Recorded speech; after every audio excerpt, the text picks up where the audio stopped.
I have a very soft spot for IIT Madras because I matriculated in the JEE batch of 1984, which seems like a very long time ago, and even got my dorm assignment. But of course, I never made it since I went to Princeton instead. But a lot of my closest friends went through. So I'm so happy to see both that it's an institute of eminence and that Bhaskar was really nice to hear for the interdisciplinary initiatives that you've started. I hope they bear a lot of fruit, as I expect they will, given the high caliber of talent that is in the institute. So let me try to do this. I don't usually use WebEx, so does that work? Yes, we are able to see your screen. Okay, all right, wonderful. So without further ado, a couple of years ago, 2-3 years ago, I was taking stock of my work, which is, I would say, primarily academic. But I also, about 10 years ago, as was alluded to in the kind introduction, began to start my own ventures as a way of encouraging an immersion in practice.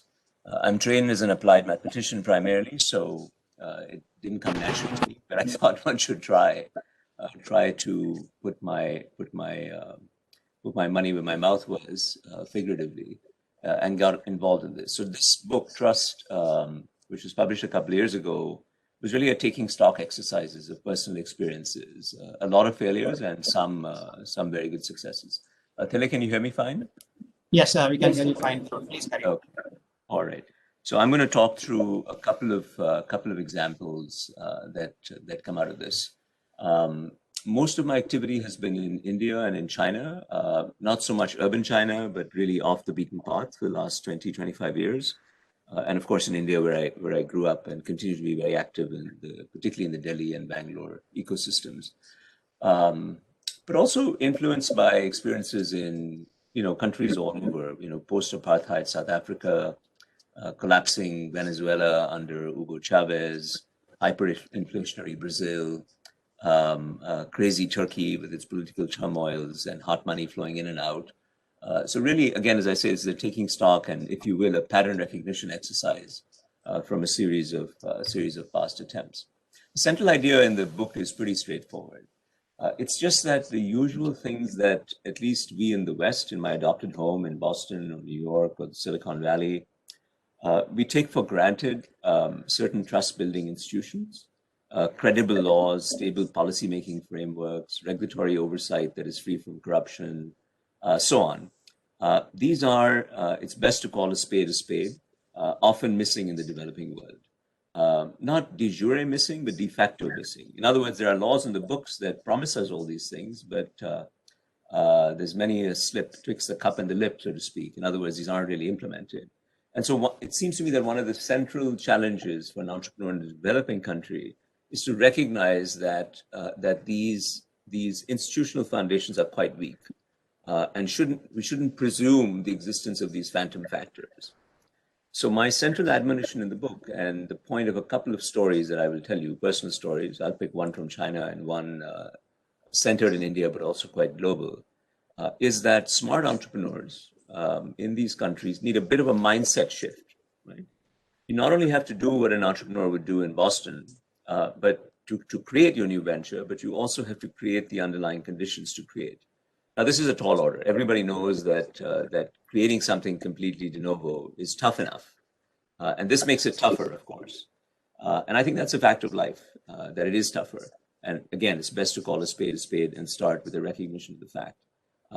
And as I often say to my students at Harvard or MIT, is that the way I think about entrepreneurship in India and South Africa and the Middle East and China is that it's higher risk, higher reward. If you make it, the additional gains to society and potentially to the entrepreneur are much higher, but it's riskier, and the chances of making it, I think, are a little bit stacked against us. Now, this idea of doing something to create the preconditions of trust, which is the glue that allows people to come together in the absence of other foundational institutions. This idea is as old as the hills. You can go back to the 1700s to Adam Smith and his famous, Adam Smith was primarily a moral philosopher, not an economist. He's called the father of modern economics, but he's really a philosopher. And in his book, Theory of Moral Sentiments, he very clearly says that markets, any attempt to have commerce or incentives or what have you, or startups, you can't do this without having a foundation of trust and related social sentiments. And so the central message from me to the CREST Center is that it pays to invest in trust in developing countries, including in India. It pays societally and it pays commercially. I should say one thing at the outset. For me, entrepreneurship is not so much about creating a company and flipping it and making a lot of money. It's fine if people want to do that. I'm really more about creating long-run institutions. Many of them are nonprofits that I've created over the world, and I'm very excited and proud to be associated with. Many of them are for-profit ventures, and I think of entrepreneurship in a very big tent way, that it's just about the creative solution of complicated social problems and finding practical ways to make advance of this. So in short talks like this, I try to think about things that relate to everyday people's lives, right? Everywhere, especially in developing countries. So I put up 4 bubbles here. There's not going to be time to talk through all of them. Maybe I'll pick a couple. I'll pick food, because we all care about food. I'll pick talent, because we're all worried about the allocation of talent in societies. We could also talk about things like dignity. How do you make sure that people are treated with dignity? And the vast majority of people in the vast majority of developing countries are not treated with dignity because of social inequities, historical injustices, and so on. We can talk about ideas. How do you think about transacting in ideas?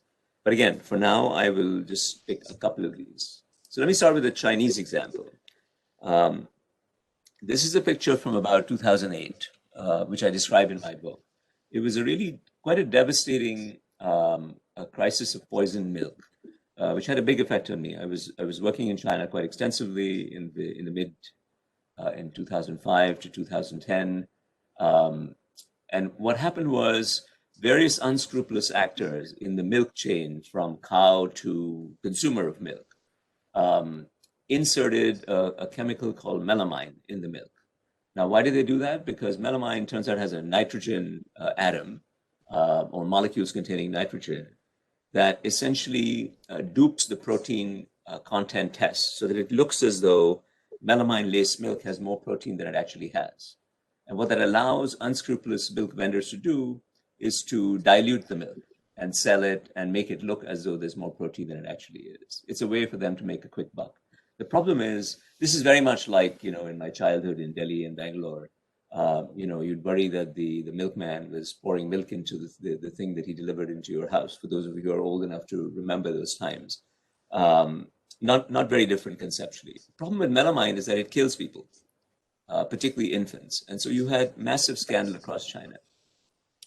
This took almost 10 years to resolve societally, a combination of laws, carrots, sticks, what have you. And I'm not going to talk about that. That's just the context. What I want to talk about is this guy. This is a fellow who found me somehow through some networks. He's a Taiwanese origin entrepreneur who had built a very successful, actually a semiconductor company in the Bay Area or in Southern California, I forget. And he decided that he was going to do something about the melamine crisis. So he knew nothing about milk, right? So he moved to Beijing and Shanghai and essentially doubled down on technology, which is why I thought this would be a cool example for IIT Madras folks. He doubled down on technology and said he was one of the first pioneers to put sensors on every cow, right? And to essentially automate the entire milk supply chain, to have robots in the farms. Now, farms in China at that time, this is 10, 12 years ago now, 13 years ago, farms in China were closer figuratively to rural farms in India than they were to mechanized large farms in Europe or Australia or the United States. And so this, you can imagine, was a huge conceptual shift for the industry. And in fact, the biggest problem that this guy's name is Charles Shao, that Charles is adopted name, Charles realized was not the technology. The technology was very familiar to him from his days in semiconductors. What was different was the ambient mistrust of technology amongst the entire farming community, and the fact that no tech-savvy young graduate of the equivalent of IIT Madras in China, let's say the top 20 universities, would ever contemplate a career in a modern dairy farm. Right? It was just not neat enough. It was not exciting. It was not sexy enough. And so Charles's key intervention was not, so people focus on the technology. And if you visited his farms even at that time, you'd see robots going up and down cleaning the farm. You'd see algorithmically controlled water curtains to cool so that the cows were comfortable and happy. You'd see measurement of the cow's happiness in ways that are actually quite innovative. But that's not the key intervention in my view. The key intervention was that he partnered with a bunch of agricultural colleges, including Cornell, which has an amazing ag tech center, and essentially ran free courses for the farming community. Right? And there's a point to this particular thing that I'll make in a second. But he ran free courses, including for his competitors' workforce. And the idea was that he wanted to create an ecosystem around him where technology was accepted by newly entering workers, and where tech would start being seen not as being a dirty business. Sorry, if someone could if you could mute your phone, mute your speaker, that would be great. Thanks. So the primary message that I want to say is that Charles's effort was very successful. He built a massive dairy enterprise from nothing. Remember, this guy knew nothing about cows. He was just a semiconductor guy with sensors. He saw the problem. He approached it in a novel way. But the key message here was that the technology was not the answer. It was part of the answer, but it was not even close to all of it. The real thing was building out the ecosystem. And the key, the binding constraint of the ecosystem was that he couldn't find any talent to operate these high-tech farms. The would-be tech talent had to be reassured, am I going to join this one-off farm run by this crazy Californian Taiwanese entrepreneur who's just parachuted into China? No, what if we have a whole movement? There are a few hundred farms who are willing to contemplate this approach, at least experimentally. So Charles was creating the conditions to create. And that's the point that I wanted to leave you, that the underlying conditions to create were absent. So Charles, the entrepreneur, parachuting in with his high-tech solution, realized very quickly that it would not do just to focus on the technology, that there were a whole collection of complex societal factors that had to be addressed. The venture community resisted it, his financial investors resisted it, the dairy industry resisted it, Chinese universities resisted it, and so he just found a way around it. And that's what an entrepreneur does, right? So commitment to trust is costly, just as is any credible commitment. In this case, part of his intellectual property had to be given away to get the buy-in and allegiance of a wider community of players. So that's the point I'll leave you with that example.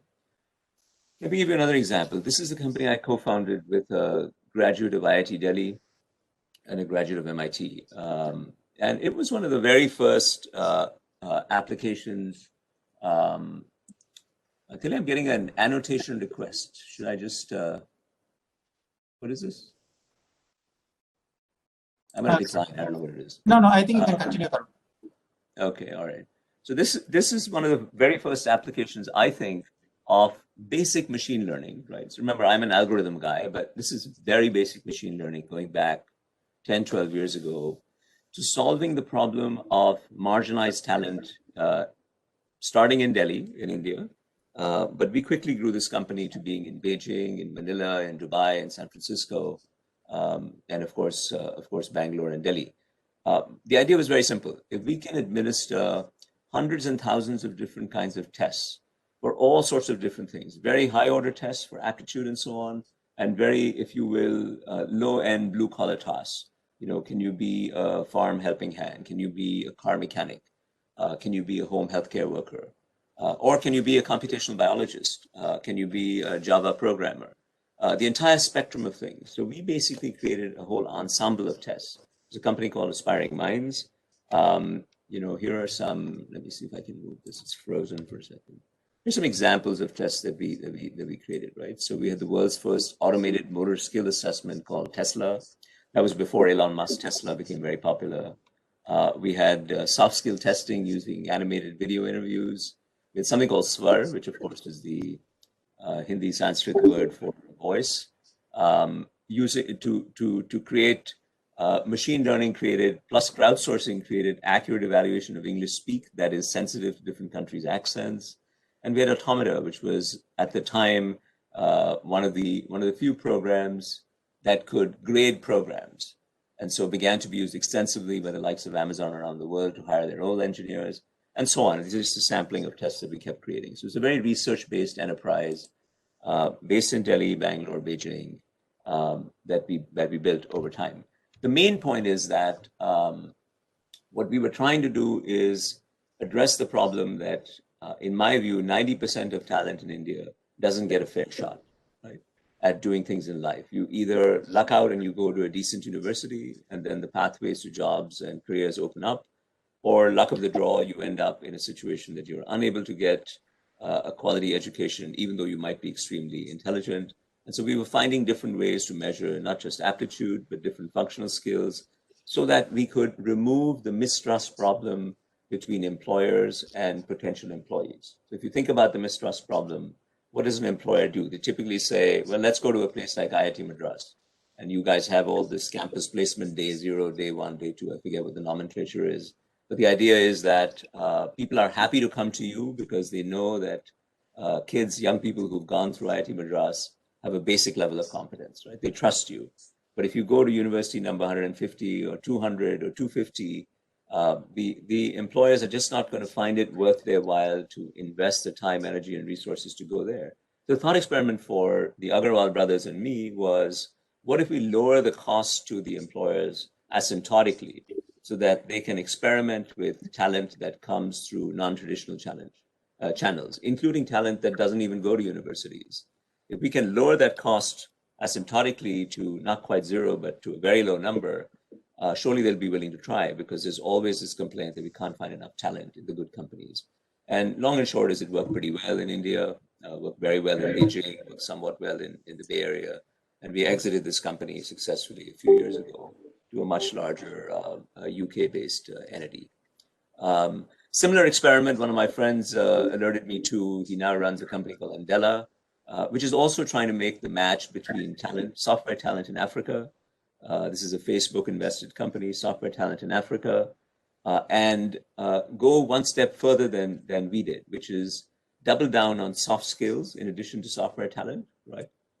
And also make the match to companies in Europe and America and handhold the talent until it begins to be accepted in the accepted company. So this is an experiment. I think it's a very neat experiment. There's a lot of technology in there, but like the Charles Shao poisoned milk example in China, like the example of the Agarwal brothers and my co-founded company, Inspiring Minds, the tech is not the binding constraint. The technology actually we're able to get to. It's the other stuff, the ecosystem that needs to be built up. So I often find myself thinking, as the introduction kindly alluded to, I was asked by the current Prime Minister and Niti Aayog many years ago to chair the first commission to think about policy for entrepreneurship in India. And out of that came this Atal Innovation Mission. And the team there is really quite amazing at what they've pulled off.